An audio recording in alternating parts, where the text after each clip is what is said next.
Sir നമുക്കൊരു case കിട്ടിയിട്ടുണ്ട്. Case കിട്ടിണ്ടാ? അടിപൊളി. അതെ, ഈ ഹെൽമെറ്റ് വെക്കാണ്ട് വണ്ടി ഓടിച്ചാലേ മോട്ടോർ വെഹിക്കിൾ ആക്ട് 129 പ്രകാരം 1000 രൂപ പോയി കിട്ടും. കളയണോ? അതൊക്കെ ഞാൻ വെച്ചോളാം സാറേ. നമുക്ക് അങ്ങോട്ട് പോവാം. ആളെ കാണാനല്ലേ? പോവാൻ എന്തെങ്കിലും ഫ്രാക്ചർ വല്ലതും ഉണ്ടോ? 2 കൈയും 2 കാലും ടീം പോയി. അടിപൊളി. BNS 118. കൊള്ളാം. വാ പോവാ. ആ തല്ല് നടക്കുന്ന സമയത്ത് ഞാൻ ഓടിയതല്ല കേട്ടാ. നമ്മുടെ കൂട്ടുകാരന്മാരെ വിളിച്ചോണ്ട് അവന് ഒന്ന് കൊടുക്കാന്ന് വെച്ചിട്ടാ. നിനക്ക് വേറെ എന്നാലും ദിദീഷേ നിനക്ക് ഭാഗ്യമുണ്ട് കേട്ടാ.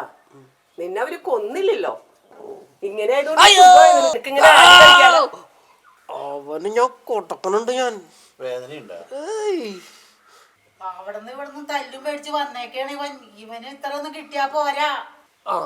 വക്കീല് വന്നിട്ടില്ല സാറേ. നമുക്കിത് ടോട്ടൽ ലോസ് ആക്കാൻ പറ്റുമോ? ടോട്ടൽ ലോസാ? അല്ല, കഴിഞ്ഞ നമ്മളൊരു വണ്ടിക്ക് ചെയ്തില്ലേ? വണ്ടിയിൽ ടോട്ടൽ ലോസാ? അതെ, ഇത് കിട്ടിയിട്ടും കാര്യമൊന്നുമില്ലല്ലോ. സകല പാർട്സിനും നല്ല ഡാമേജ് പറ്റിയിട്ടുണ്ടെന്ന് തോന്നല്ലേ? എന്താ ശരിക്കും സംഭവിച്ചത്? എന്താണ് ആ കാര്യങ്ങളൊന്ന് ക്ലിയർ ആയിട്ട് പറഞ്ഞേ.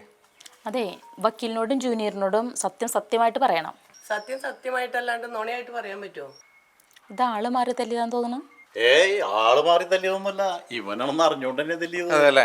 അപ്പൊ പുള്ളി ഒറ്റയ്ക്ക് ഉണ്ടായുള്ളൂ? അല്ലല്ല, ഞാനുണ്ടായി. കൂടെ ഉണ്ടായി? അപ്പൊ തടയാനൊന്നും നോക്കില്ല? ഏയ് തടഞ്ഞു ഞാൻ അപ്പുറത്തെ വീട്ടില് ഞാനും കിടക്കേണ്ടി വന്നല്ലേ. അതല്ലേ? നിങ്ങൾ രണ്ടുപേരും മാത്രമേ സംഭവ സ്ഥലത്ത് ഉണ്ടായുള്ളൂ? അല്ലല്ല, വേറൊരുത്തനും കൂടി ഉണ്ടായി. ഒരാളും കൂടി ഉണ്ടായി. പുള്ളി അവൻ അടി വന്നപ്പോ തന്നെ ഓടി. കൂട്ടുകാരനാ? നല്ല കൂട്ടുകാരൻ. സോറി. ഈ താനേ ആ നടന്ന കാര്യങ്ങൾ, അവിടെ ആരായിരുന്നു തല്ലാൻ വന്നത്, അങ്ങനെയുള്ള തനിക്കറിയാവുന്ന എല്ലാ കാര്യങ്ങളും ഒന്ന് ഡീറ്റെയിൽ ആയിട്ട് ഞങ്ങളോട് പറഞ്ഞാ അന്ന് നമുക്കൊന്ന് നോട്ട് ചെയ്തേക്കട്ടോ. ഞങ്ങൾ 3 പേരും കൂടിയും ആ കുളത്തിൻ്റെ അവിടെ വെറുതെ ചൂണ്ടിട്ടിരിക്കുകയായിരുന്നു. ചേട്ടാ, സാധനം തീർന്നില്ലേ? വേറെ ഇരിപ്പുണ്ടാ? നീ ഒന്ന് പോയേ ദിജീഷേ. ഉണ്ടായിരുന്നല്ലേ നീ അടിച്ചു തീർത്തത്. എന്നിട്ട് ആ കുപ്പിയും ഗ്ലാസും കൂടി നീ തന്നെയല്ലേ കുളത്തിൽ കൊണ്ടുവന്നിട്ട്. തലയ്ക്ക് അങ്ങോട്ട് കിക്കായില്ലല്ലോ. വേണ്ട നീ അധികം കിക്കാവാൻ നിൽക്കണ്ട. നീ 2 അടിച്ചാണ്ടല്ല ആരെങ്കിലും മെക്കിട്ട് കയറും, പിന്നെ അത് പ്രശ്നമാവും. ചേട്ടാ കൊത്തുന്നുണ്ട്. കൊത്തും. നീ 2 ദിവസമായി ഇരുന്ന് കൊത്താൻ തുടങ്ങിയിട്ട്. ഇടാ വീട്ടിൽ സാധനം വല്ല ഇരിപ്പുണ്ട. അതൊക്കെ തീർത്തിട്ടല്ലേ നിങ്ങൾ ഇന്നലെ പോയത്? അതെ, വേണ്ട നീ ഇത് കുഞ്ഞ് കൂടുതൽ കഴിച്ച പ്രശ്നമാവും. നിനക്കല്ലെങ്കിൽ 2 കഴിച്ചു കഴിഞ്ഞിട്ടുണ്ടെങ്കിൽ മെക്കെട്ടുകാരൻ സ്വഭാവമുള്ളതാ.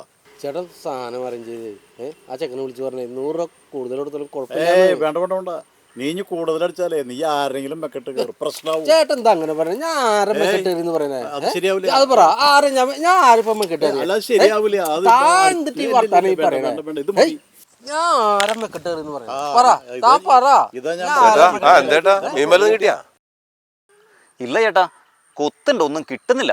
ഡോടോ, താനാരെ ഇവിടുത്തെ കളക്ടറോ മീൻ്റെ കണക്കെടുക്കാൻ? ഇല്ല ചേട്ടാ, വെറുതെ ചോദിച്ചു പോയതാ. അതേ പോണു. താ എവിടേക്കാ പോണേ? താ നിന്ന്.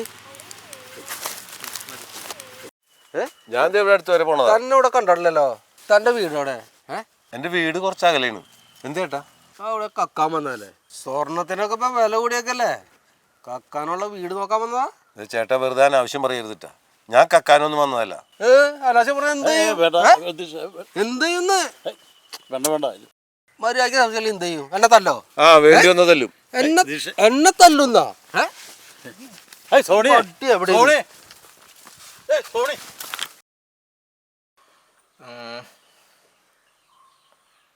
ഈ തല്ലാൻ പോയത് താൻ, തല്ല് കിട്ടിയത് തനിക്ക്. അതാ സംഭവം. അതെന്റെ സാറേ, ഇവൻ 2 അടിച്ചു കഴിഞ്ഞാലേ ആരെങ്കിലും ഒക്കെ മെക്കെട്ട് കയറണം. അങ്ങനെ വന്നു കഴിഞ്ഞപ്പോ മറ്റവരാ വടി പേടിച്ചിട്ട് അങ്ങോട്ട് പൊതിരി അങ്ങോട്ട് തല്ലി. നല്ല പടം അടിച്ചു. തനിക്കപ്പ അത്യാവശ്യം ഒരു സന്തോഷമൊക്കെ ആയല്ലേ? ആയി. ഇനിയിപ്പോ ഇങ്ങനെയൊക്കെ ചെയ്യാൻ പോകുമ്പോ ഒരു ചെറിയൊരു മാറ്റമൊക്കെ ഉണ്ടാവും അല്ലേ? സാർ, അപ്പൊ കേസ് പ്രൊസീഡ് ചെയ്യല്ലേ? ഈ കേസ് ഞങ്ങള് എടുക്കണില്ല.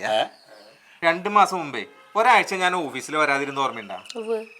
പനിയായിട്ടല്ലേ? അത് പനിയല്ലായിരുന്നു. ഇതേപോലത്തെ ചെലവന്മാരുടെ പ്രശ്നം തീർത്താണ് എൻ്റെ പുറത്ത്.